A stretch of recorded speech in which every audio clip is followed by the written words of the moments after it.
Welcome to Keeping Pace. We're out here on March 11th, the day before my birthday, and we're interviewing Jeremy Steeves at the Sugar Farm. That's what we call this place we're in, to talk about how the sap is running this season at Strawberry Hills Farms. And with us, we have our panel.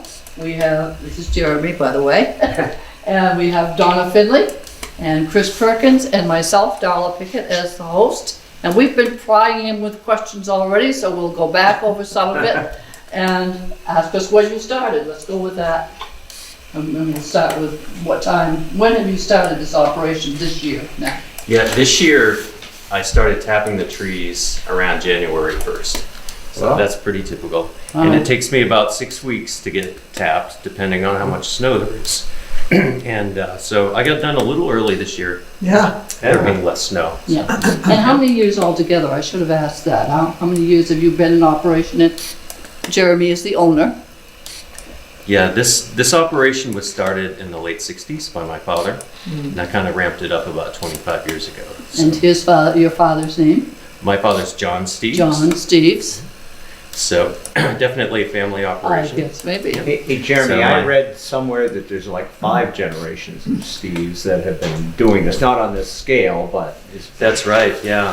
My family's been doing it commercially for quite a while, since before the early 1840s. wow. Yeah. Now, was that in Canada or? That here? was in Canada. Yeah. Oh, really? And both sides of my family, both the Steeves and my mother's side, they came from Quebec. My father's side came from New Brunswick. So. I can't hear the accent. But I was born in Skowhegan, so I'm the main native. And the noise we're hearing right now is what? That is a compressor. That's not sap running. I No. heard sap running earlier. Yeah. There we go. Now, what is Little that editing. compressor running right now? That doesn't run anything right now, but when I'm making syrup, evaporating, that supplies air to run the air pumps that I use to filter the syrup. Okay. So, just for the ordinary viewer, and then we'll get into details, what does an operation start to finish? What are we doing here? What do people know? You certainly don't go out and tap a tree anymore, so Well, we do tap lots of trees. I mean, that's really the heart of the operation is the trees, the collecting the sap. However, not with a bucket. Not with a maple syrup. Not so much with buckets. okay. Tubing is better than buckets because you can apply vacuum to it Yep. and it delivers the sap to where you want it. And It's probably a lot cleaner.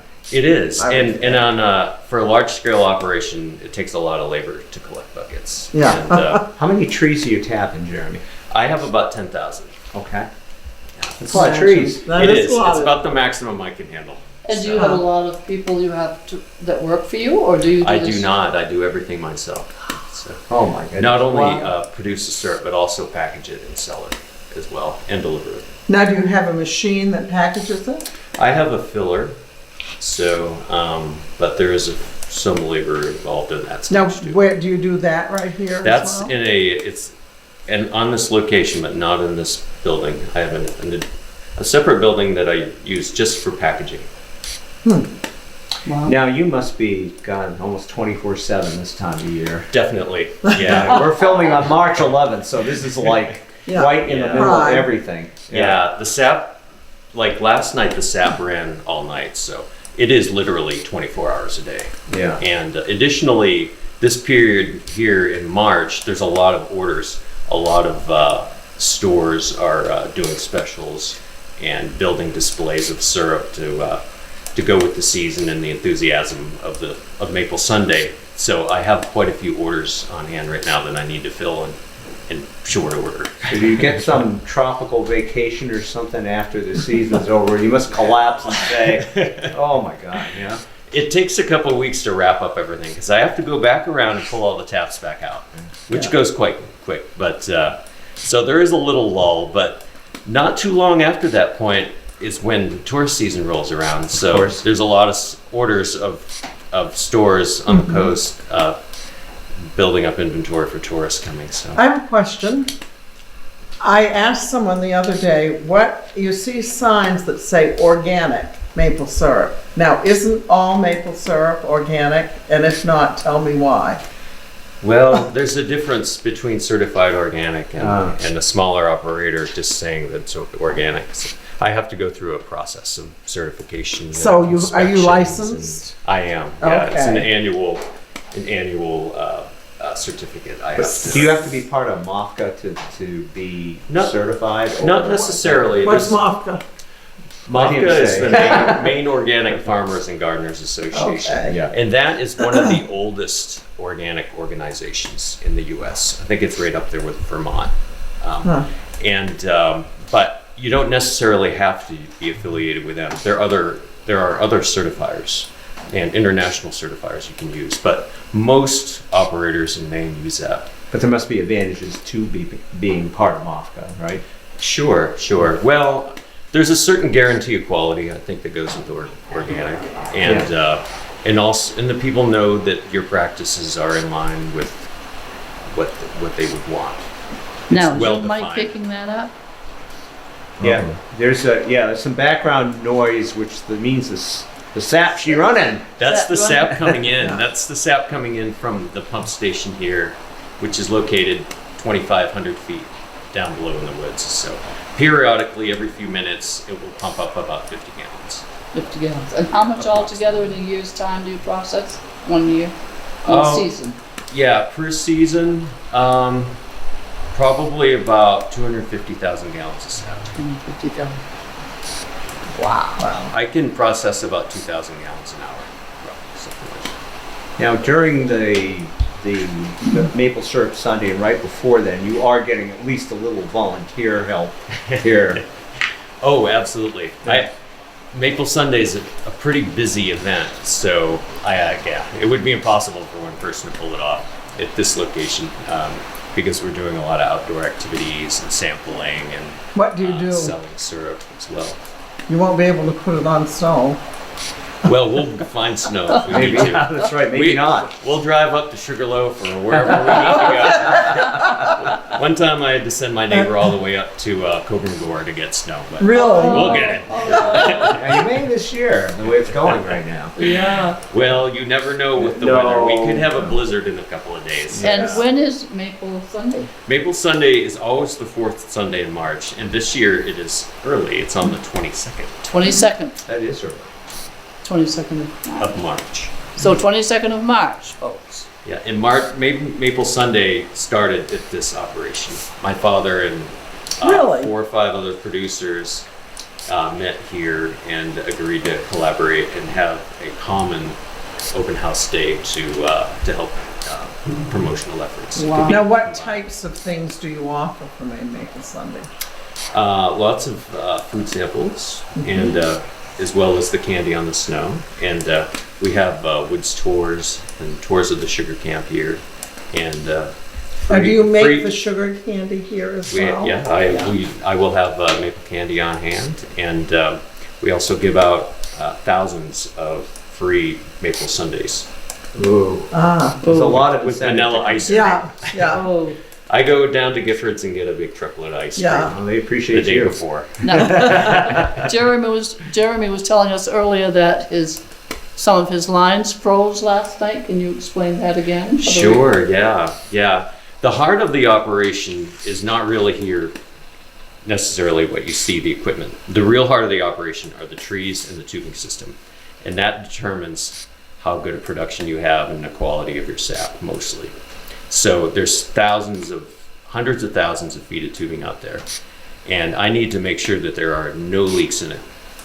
So with the vacuum system I have, every tiny little leak freezes up pretty quickly. And so. he detects it all by computer, Yeah, you got an app that. which is pretty amazing. Yeah. Yeah, I use a system. I use a system that's Android based, so it connects with my phone.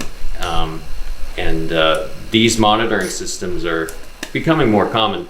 I started out with the first one that came on the market, because I knew the inventor. So, What do you do to seal the tubes? well, it depends on the leak, but That's a good answer. mostly what I find are either damage from falling limbs Yeah. or from animals. I chewing wondered about animals. a little bit, or just common degrading from the elements. So a lot of these are more than little pinhole leaks then. Right, and sometimes it's just ice forming in the lines and it, Oh, pops great. something Pops. It apart. pops it, yeah. Yeah. Yeah. Yeah, expands. And, Mm-hmm. Wow. Yeah. just like my tubing, Yeah, it splits. And sometimes you have to watch because And there are different types of tubing, right? There's some that are thicker and others. And, Yeah, the pipe I have here goes all the way from 5/16 flexible tubing up to 2-inch Yeah. pipe. Okay. what's your supplier? Is it in this state? Yeah, the small pipe I use, I get from the equipment manufacturer that I sell equipment for. And the larger pipe I do depending on just price, basically. Yeah. Yeah. A lot of it comes from, there's domestic producers in Pennsylvania and New Jersey. So usually How long comes does it from take you there. to string all that? It's a lifetime's work. You're never done. So you never take it down? It stays up year round. It does. It gets replaced periodically depending on condition. Usually the maximum lifespan of the smaller tubing is about 15 years. Really? And it doesn't get sticky inside and get coagulated during the summer? And then, No. No. What do I know? No, the vacuum pretty much clears the lines right out, so they're empty outside the season. so it blows them out. So Yeah, it sucks during them right the down. off season, so during maple syrup season, about 6 weeks, right, on average, maybe. And so you get it, and you get it in these big barrels, right, and you store it, and you store it for how long? I store it basically up to a year.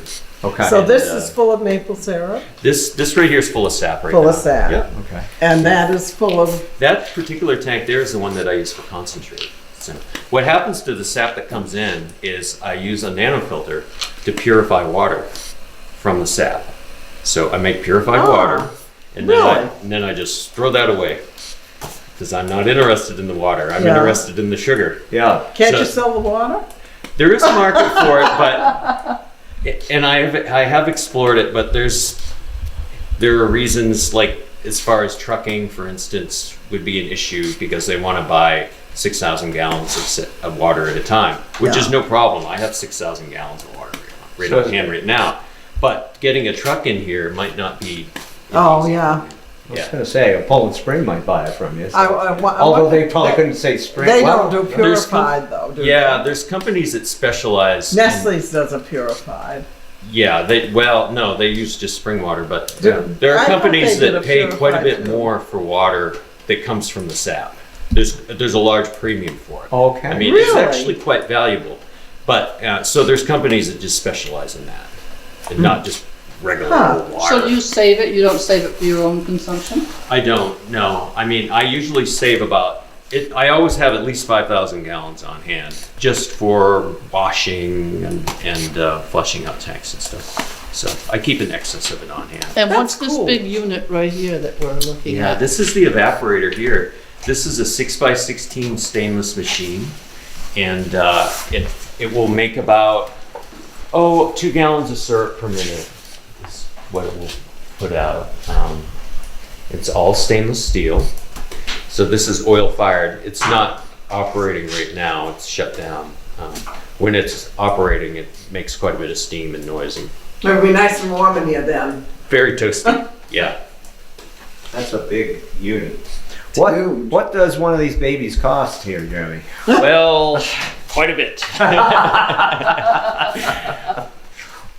It's But they are durable. So I kind of inherited one from my father, which lasted me quite a few years, and so they will last 30 or 40 years. Okay. With Oh, with okay. care. So. By the time I'm done with it, whatever I paid for it won't seem like much of anything. I'm sure. That's true, yeah. That's true. Oh, So yeah, and in the off season, all the barrels that I've made during the season, I'm packaging up, and, Okay. and that's on an ongoing business. So Okay. I'm selling syrup now throughout the year. So I have it in barrels, stored in refrigerated trailers, Yeah. and They come out of the trailer, and I reheat and pasteurize them, refilter them, Okay. and bottle them up according to the customer's specifications. That's a good question. I always wonder when I have maple syrup, should it be refrigerated after it's open? It's ideal. I do, Yeah. but I didn't know if. In long-term storage, actually freezing is the best to do. Oh, really? Oh, That's oh, That's good interesting. to I know. never even thought of that. Yeah. It usually doesn't last that long. Well, we go through a lot of it. Yeah. Yeah. Now you have, I know all these like fancy bottles of that you sell, these Italian bottles, right? Sure. Like the little pine trees Yeah. and. Yeah, there's a market for that. It's not a big market, but certainly, Bar Harbor or some location. Oh, like yes, that, yes. Yeah. Yeah, tourist it's a big areas. seller. Yeah. Mainers, of course, They'll just take those they plastic like Yeah. big, bigger the jug, the better. So. yeah. Yes, you're right. But do you put the maple syrup, you put them in all the fancy Yeah, bottles? the glass, I actually import glass direct from Italy through the Yeah. Italian companies. And so I Let's have, hope they're still working over there. oh, I think so. Yeah. So when that pipe froze, it woke you up. You have an alarm that wakes you up and says, "Oh, I've got a frozen pipe." No, I don't have, I could have an alarm, but they were freezing up about 2 o'clock this morning, so I didn't bother. A they- little bit of freezing up is to be expected as the temperatures drop. Yeah. So you have to get up and go out and chase down all those. I Well, do. you don't have to chase them all down. because- Well, I do early in the season. I do work through the night, and I go out in the woods and check lines, especially when the flow is really low and the temperature hovers right around freezing. Ah, Yeah. Then yeah. they really freeze up readily. That makes sense. Oh, yeah. Especially if it's a rainy night where the vapor,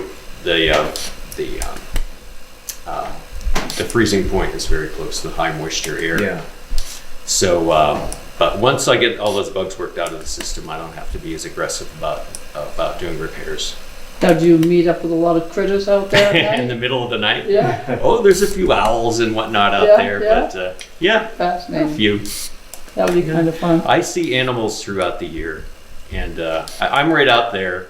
I'm as much an animal as they are. So I've had every sort of animal you can imagine walk right past me, and I see them, and they didn't even see or smell me. So foxes and otters and deer and everything. Moose that's fun. occasionally. Yeah, I've seen moose too, definitely. How about bear? I have not seen them in the woods around here. I'm I've surprised. I've seen them on the road right nearby here, but up north I've certainly seen quite a few bear. Yeah. I operate up Bobcats? there. Any bobcats? Tracks. Tracks. Cats seem to be the most elusive of them all.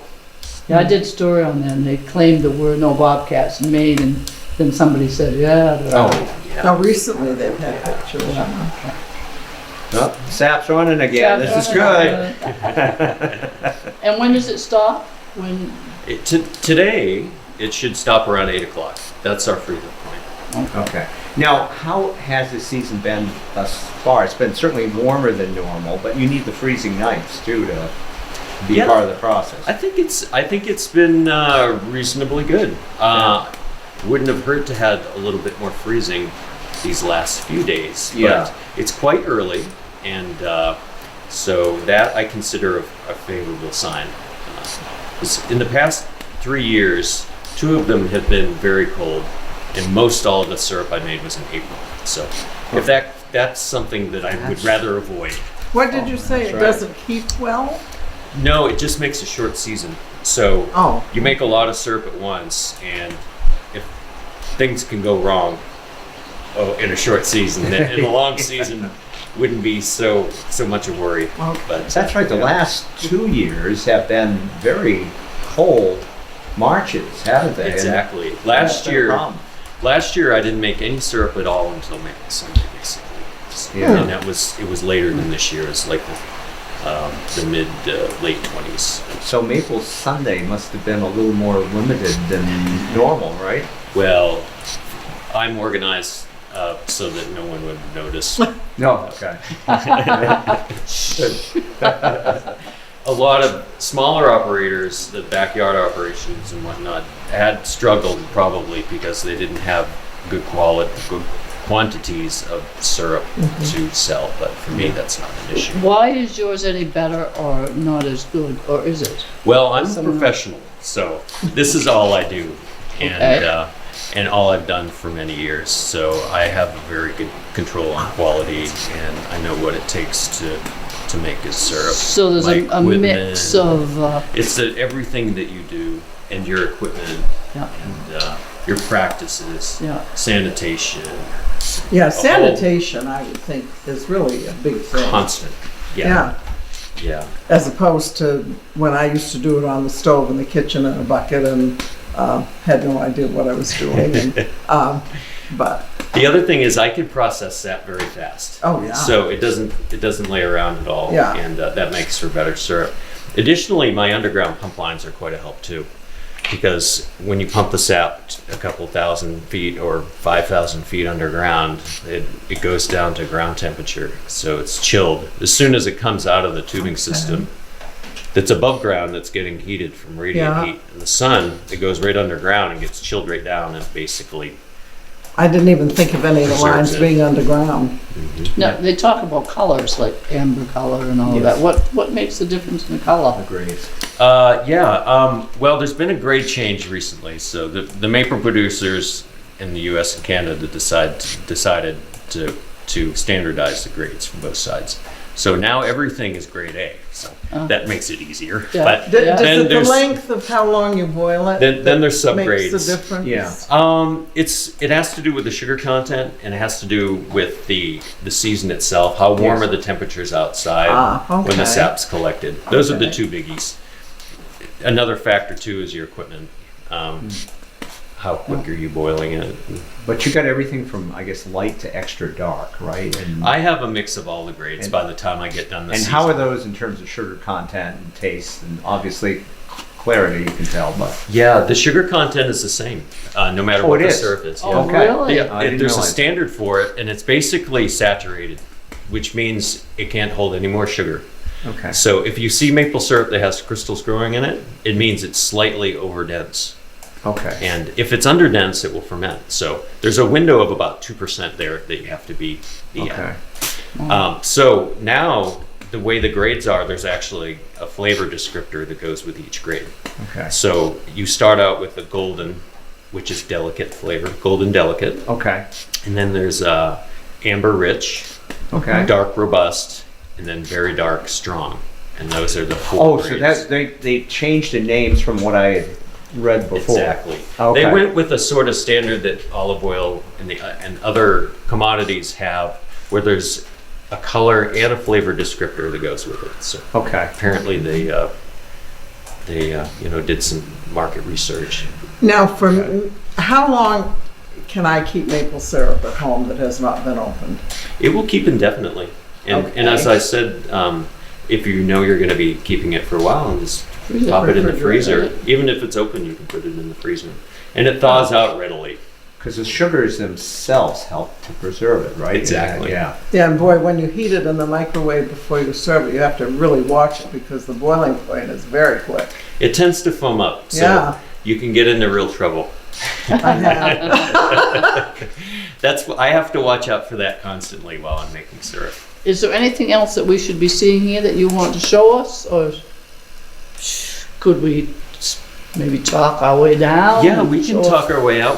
Chris, you've kind of been around here. Do you want to go in the other buildings, or do you want to look at a little bit of tubing? Well, there's some right over here, and we can look Sure, at a we tree, can look at like a tap. tubing. We can look at some of the products you have, and Yeah, I'd like to Yeah. see if it's permissible for sanitation. I'd like to see where you do the bottling. Sure. Yeah. We can go over there. yeah.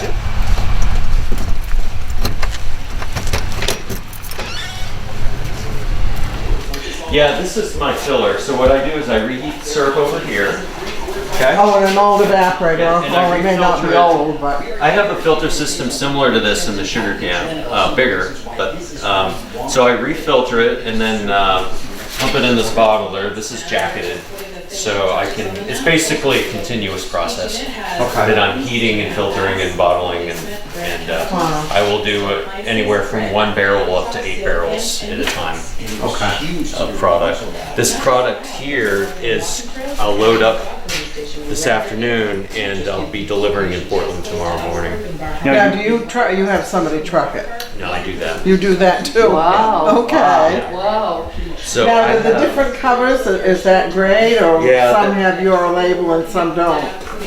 both those things. All of the above, Both of okay. those things, yeah. So you have a distributor too. I do, yeah. And who's that? Or Native Maine. Okay. Native Maine. They operate out of Westbrook. okay. So they do their restaurant suppliers primarily. Okay. But Now, they do service Bigelow occasionally too. How Bigelow wide Brewing. a distribution area do you have? Personally, I sell from Kittery to Bar Harbor. Okay. And my distributor goes from Bar Harbor down to Boston, and I think they have some accounts actually down into Rhode Island. Okay. So when you get down to the coast, and then you can sell more of the fancy bottles and the things like that. Yeah, and a lot of those are totally seasonal. So they many of those shops aren't even really operating in the wintertime. They'll open up in the spring, close up in the fall. Okay. Do you have a promoter, an advertising agency that works with you, or do you? I do not. Word of mouth, and I do shows occasionally. Yeah. Actually, I've got a pretty well established list of accounts, so I'm quite stable, and I'm happy with where I am. You could overdo, and then you'd have so much you'd have to hire, and Yeah. I feel like I'm pretty maxed out. Yeah, right now, yeah. I would think it's I- a one-man operation, dear. And I've been in business long enough that I'm friends with most of with all of my customers, and have good relationships with them, and I know what they're going to need before they ask me, so I'm ready, and I can anticipate their need and get them their product right when they want it, get them what they want, and their customers have been buying my syrup from them for 20 years, so they know what they're getting. How long have you been doing this? I've been doing it my whole life, so. Oh, you said you started when you were 4, but Sure. this size operation has been, Yeah, 25 years. okay. Yeah. Yeah. I've been building it up. I've expanded the maple operations into new areas, purchased additional land, expanded into that. So I do have room for some more expansion, but I'm fairly maxed out. Pretty well maxed out. now do you plant new trees? No, all my trees are naturally regenerated. Okay.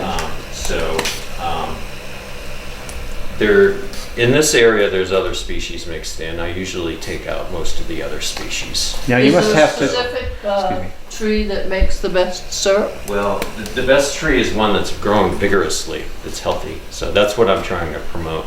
So I do some cutting myself. I have a skidder, and then I've worked with mostly one other operator for about 15 years. He's just retired, but he cut for me for about 15 years, off and on, but fairly Yeah. regularly. So. Now, how long will the average maple tree, sugar maple, produce maple syrup? Long time. Yeah. Some of the ones I have a newspaper article about the ones by my house from the 1940s. This article was written in 1949, Okay. and it refers to that woods that I'm tapping as old back then, Yeah. and I'm still tapping it. And some years it has the highest production of all my trees. Wow. Wow. So definitely they can last 80, 100 years My. and more or longer. That particular woods has new younger trees growing in that I've thinned, so it will be going when I'm done. Now, As how long long? as it's enough for your lifetime, huh? I'm gonna be fine. Yeah. My woods, since I started out with a woods that was more or less just a mixture of species, and I've been thinning it and improving it, and this woods is going to be a really nice woods when I get done. Much better than when I started, and a great asset to whoever takes over for me. It's going to be great woods. So how much acreage do you actually have with trees? I know you got 10,000. But Yeah, I've got probably a couple hundred acres of maple. okay. Pretty All- much solid maple. All within. All within a short couple distance of. Exactly, all within a couple miles here. And are your children interested in taking over? Somewhat. Yeah. It's not an occupation for just anybody because there's a lot of physical hard work. You gotta love it. So yeah, you really do need to love it. And it's not something you can pick up and do when you want to. That's right. Yeah.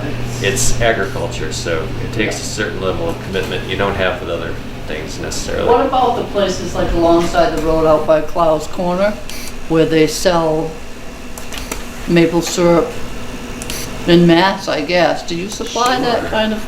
I don't sell any syrup, so other than what I package. So I don't sell bulk syrup. So they wouldn't buy from you.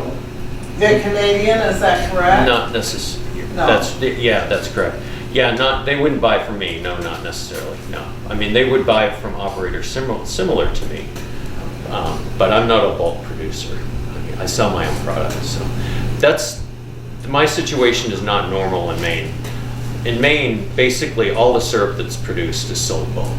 Hey, what? It's sold bulk Sold in a bulk. barrel. Like in a barrel? Exactly. It's the market in Maine is quite unique in that, but it does as far as the bulk price, it's very high because in Maine there's a small number of large producers that have very high quality, consistent product.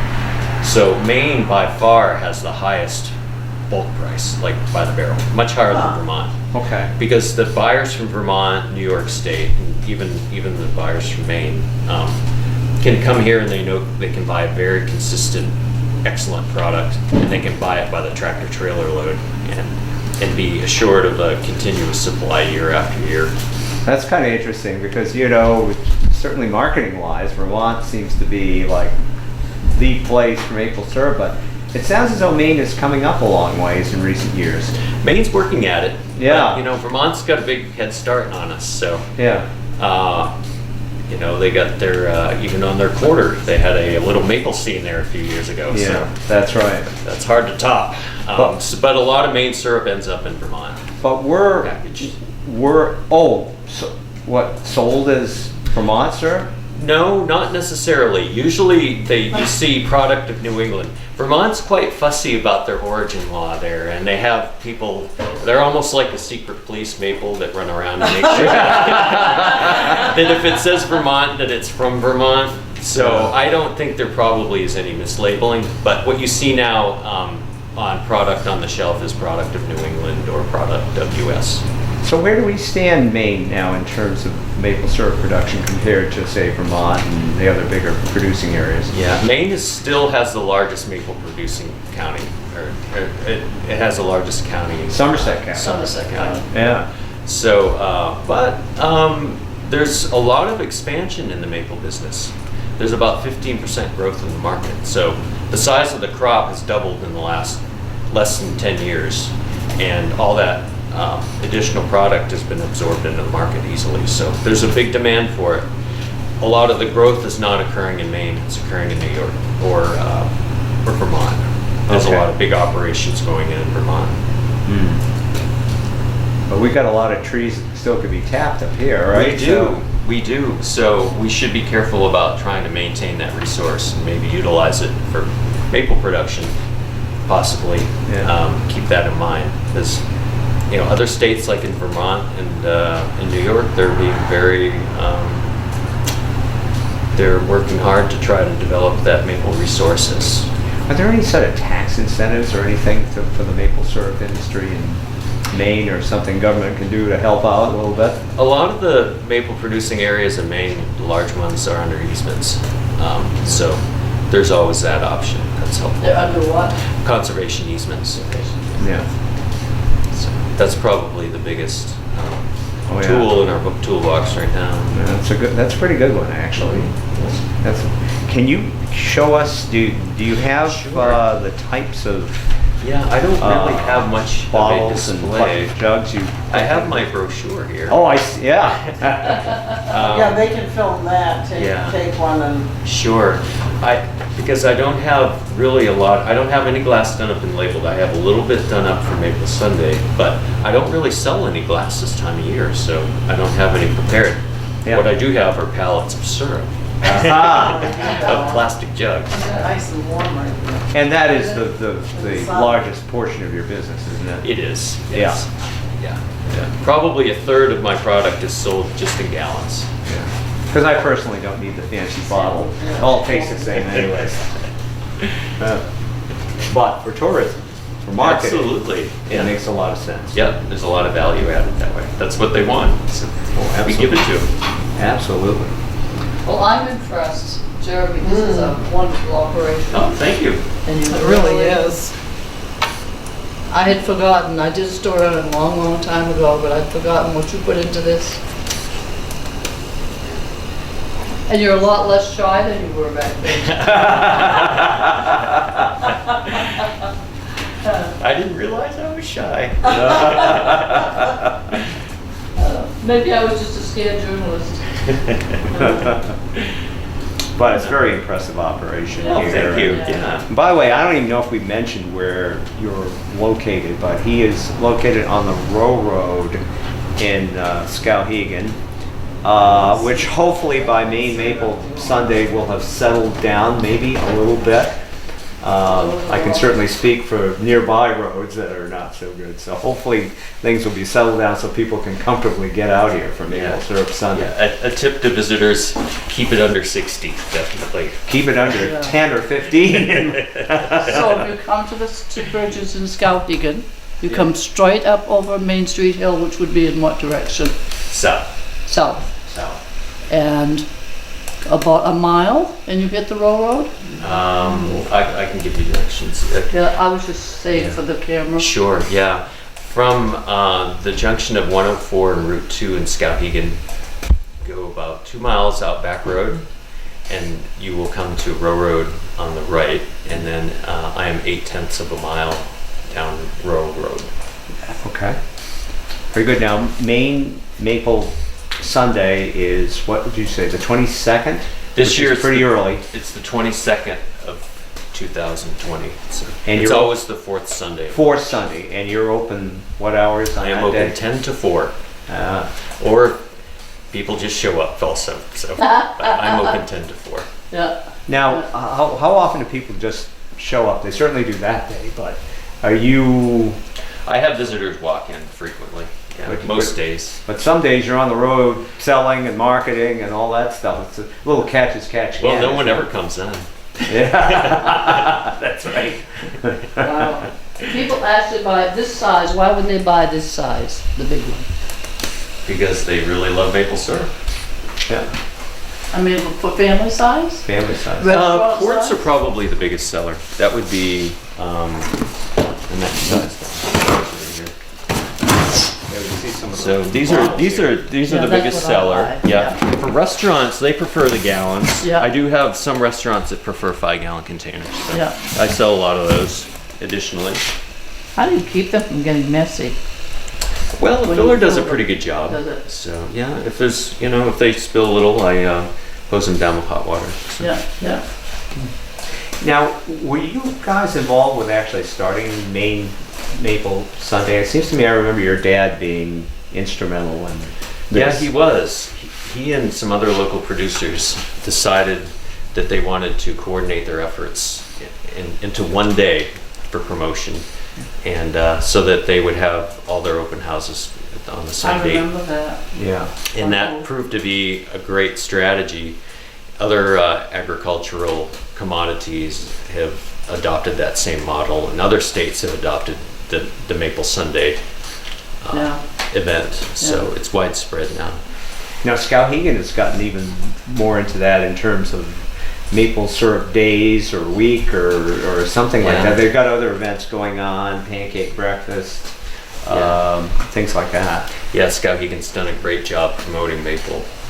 Yeah, it's a unique resource to our region, and syrup is not made in China.